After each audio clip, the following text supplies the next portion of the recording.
Çakmağını ver. Yani yiyorsa yak lan. Hadi yiyorsa yak. Hadi ne oldu? Göster. Ne oldu? Yemedi değil mi? Yanmadı oğlum. Ne yapıyorsun lan?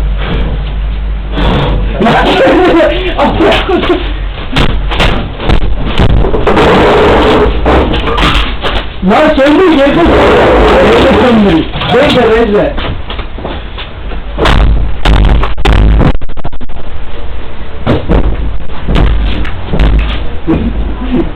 Ama bak.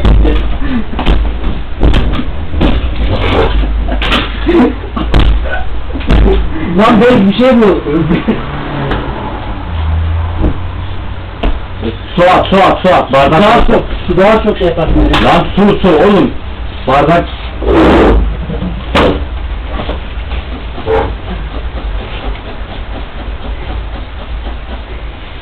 Yanıyor. Anakart yapar. Elimden çok var. Vallahi.